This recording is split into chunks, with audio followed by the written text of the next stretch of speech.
quite annoyed about recently. Let me just show you this here. Now this here is a is the gate contact. So what happens is when the automatic gate is in auto, you open and close it by the remote control. It comes in here and it slots into that contact there. Now the guys.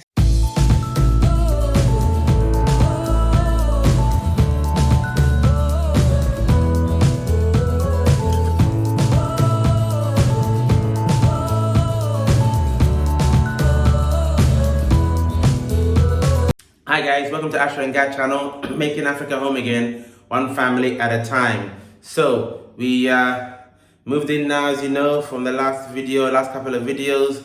When we moving on Monday, we've been here now for a week, 1 week here, and it's all good. Loving our new environment, loving the peace of the area. Yeah, all good, really all good. So give glory to the Most High Yehovah. As usual, thank you guys. Thanks to our lovely subscribers who like, share, and watch our channel. To all those via Patreon and PayPal contribute to our channel, all appreciated as usual. Love for the love. Today's a very brief video. I'm absolutely crazy busy. I know if you've ever moved home, you know what it's like. It's a total nightmare. Total nightmare.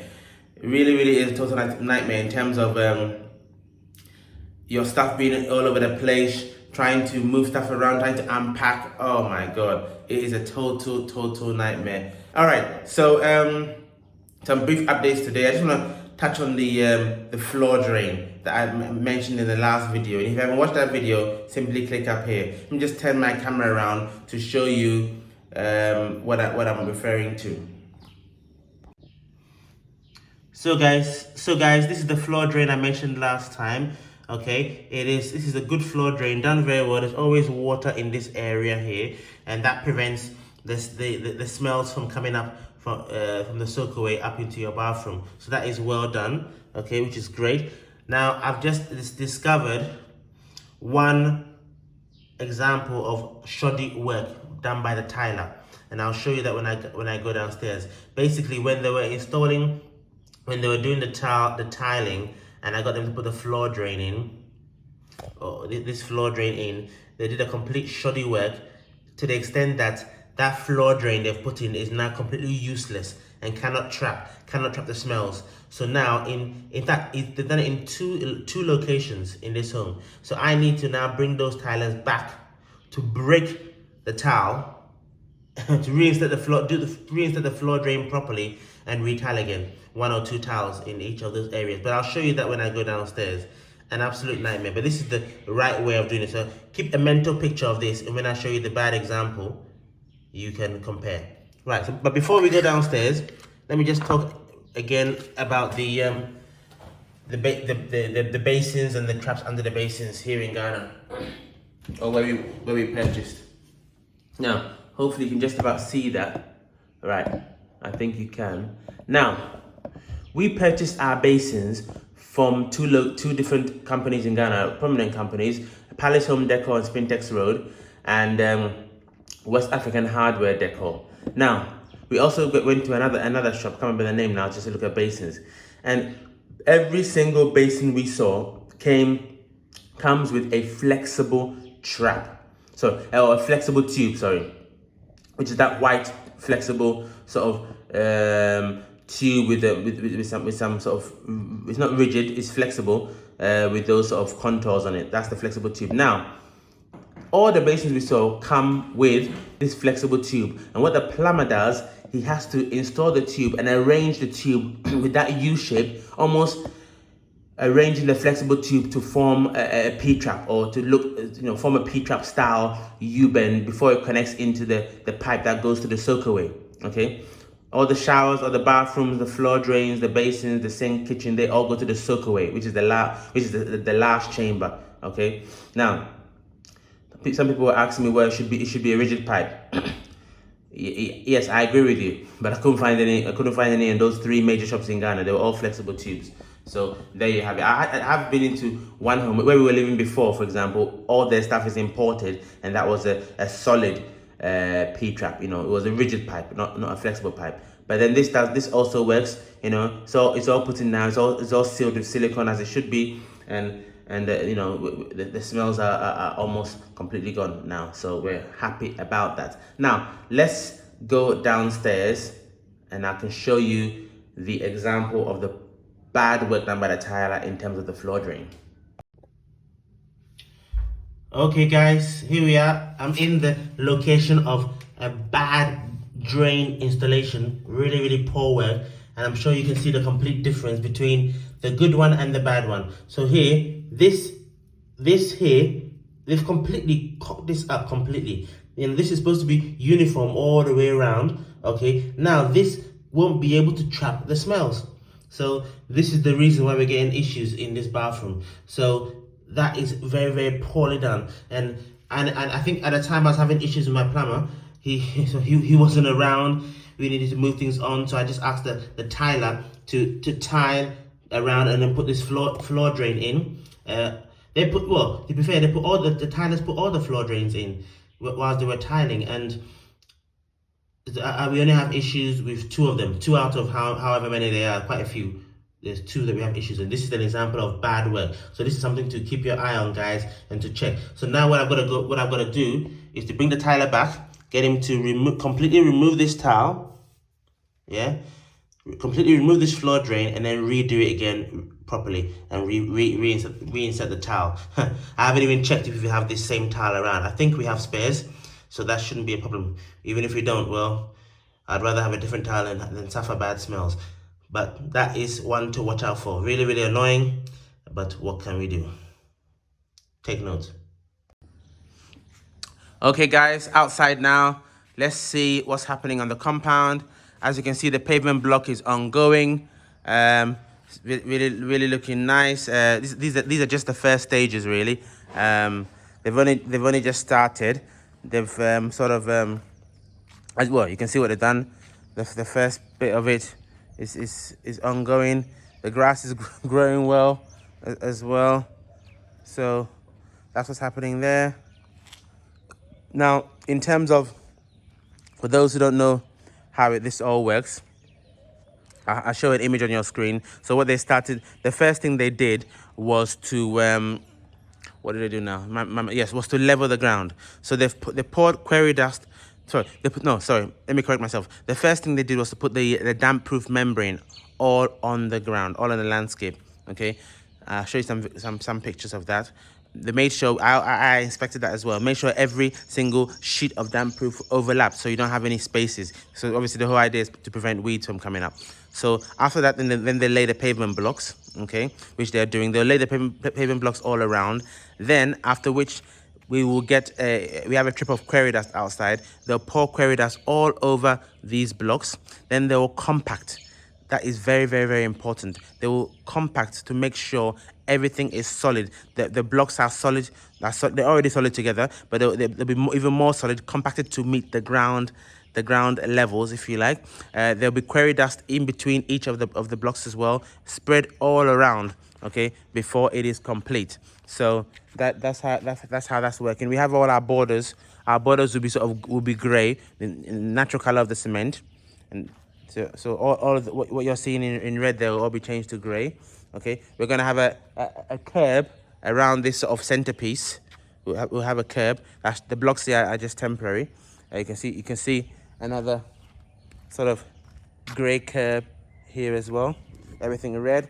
Around the flowers.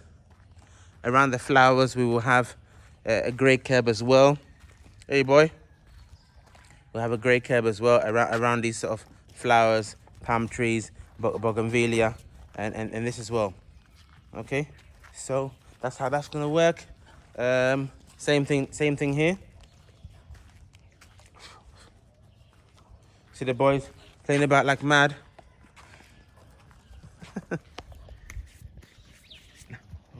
Let them out briefly. Well, before I continue, guys, thank you for all the these suggestions regarding the how to keep my dogs away from the farm area. So we're gonna look through that and implement. But whilst I'm on the front, I want to talk about the electric fence, which was something that I was quite annoyed about recently. Let me just show you this here. Now this here is a is the gate contact. So what happens is when the automatic gate is in auto, you open and close it by the remote control. It comes in here and it slots into that contact there. Now the guys, they had finished, right? And I did a detailed inspection because I know this is not just about, you know, safety, but it's also about health and safety as well of the people inside the house. So we went around every single line of electric fence to make sure that the installation was correct, to make sure that there was no contact between any of the live wires and the metal. Okay, because for example, especially in the corners, if you have contact between any of these live wires and the metal, then what happens is, if your cable is, when the cable is energized, when the fence is energized, if it's touching the metal which is screwed into the wall, then guess what? This wall can also become live.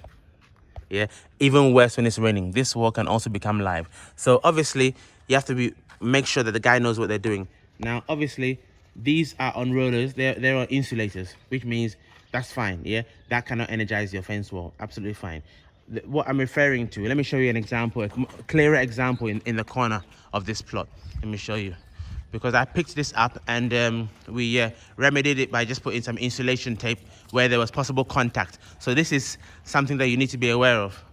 Boys, stay away from my flowers, seriously. Right, so let me just step on this wet grass. Right, so here we have it, guys. I'll just zoom in. Now, look carefully. You can see where the insulation tape is, that black tape. I went around inspecting every single part of the wall as possible. Now, when they said they had finished, they missed this part.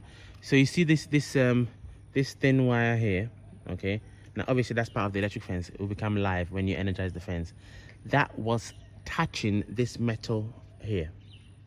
Now, if that's live and it's touching metal conducts electricity, and so does concrete. That would make the energize the fence wall, which is absolutely very, very dangerous. Not just dangerous for the people who live in the house, but dangerous for passers-by. I mean, it's not near the road, but still, you never know. So this is highly, highly important. So I went around, checked everything, and got them to put insulation tape in that section, right? So that I just de-risk the situation. Yeah, if that touches it, then obviously it's all insulated. All right. This was, I mean, to be fair, they did a pretty good job. This was the only location that I found, so that is fine. No problems with that. Okay. Let's go back to the main contact on the front gate, which I actually forgot to mention the main reason why I brought that up. So out of the electric fence installation, these were the two issues that I had with them. I'll just go back here and show you. So this door contact, which obviously when your fence is energized, when it's open, the fence above the gate is not energized. Okay, that's how it works. And when it closes, then the fence above the main gate is energized. Now they had finished work and they showed me the manufacturer's video. But still, I wasn't having it. This contact here, right? These 4 points, 1, 2, 3, and 4, they were all exposed. They were all exposed. You had the live cables right there. Now, as you can see, I can touch it. And I wasn't happy with that at all. Absolutely wasn't happy with it. I know they said, oh, yeah, but why would somebody touch it? Because it's live. Yes, of course, nobody will touch it. But I want to take extra precaution. One safety feature when it comes to electrics is to keep things you know, out of reach or create obstacles. So what I enforced them to do, yeah, which I said, oh, they haven't done it for others, is to put, if you like, plastic trunking, 1, 2, 3, 4, just to cover the live terminals. Now this in itself is plastic, so no issues. But there were live terminals here, which I asked them to cover. They covered it nicely, spray painted it all black. So now I'm happy that there can be no incidents, because you never know. You've got live terminals. Somebody could be curious one day. Oh, what's this? Then if the fence is live, game over. Very, very, very, very, very, very bad. I just really had to pick that up. All right, guys, let me now just answer one question I saw. Somebody wanted to see my automatic voltage regulator actually working. So let's just go quickly into the electrical room, show you, because we're living here now. So obviously there's live load, and you can see the voltage coming in and what the stabilizer is doing to that voltage. But before we have a look at the automatic voltage regulator, guys, let's just go for a quick break and we're back after this advert. Are you looking to build your dream home in Ghana? Or are you building already?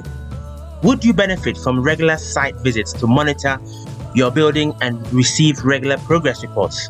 Well, if that's the case, and that's you, look no further. AsherGad Consultancy at your service. We offer the following services: electrical design, construction monitoring inspections, site progress reports, consultation for all items MEP, witnessing of testing and commissioning, periodic snagging, vetting of specialist subcontractors.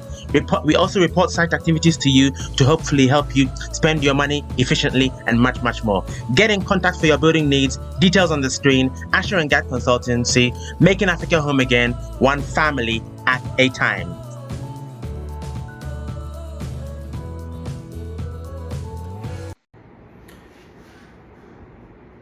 Okay guys, welcome back. We are now in the electrical room, and as somebody wanted to know, see the automatic voltage regulator actually working. It's actually on now. As you can see on the side, it's got a breaker that's either on or off. You can see that the right one is the stabilize. That's lifted up now, so that's on. Okay. If I lift the left breaker up, then it's just the straight power. The power goes in and out of it with no stabilization. But now I've got the stabilization on, which is what that's why I bought it. So you can see that the voltage coming into the house at this moment in time, it's about quarter to 7 in the morning, is 248 volts. Okay, which is still within the acceptable range, but it's on the high side, right? The Ghana nominal voltage is 220, yeah, plus or minus a bit of tolerance.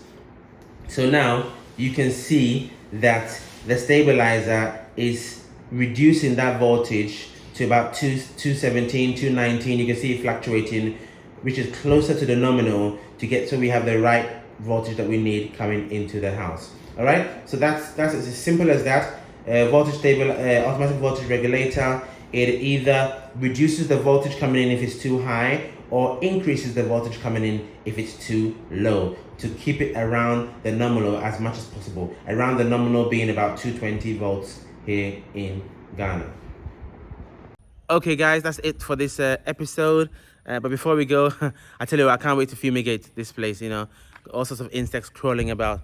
Need to fumigate ASAP. We'll have that done shortly, and we'll let you know how much that cost us as well and what it involves. So that's it for this video. As usual, like, share, subscribe, hit that notification button so you always be aware when AsherGad upload a new video for your educational and viewing pleasure. So from Gad, it's Kemesia, guys, and from me, Yebeshia. See you next time.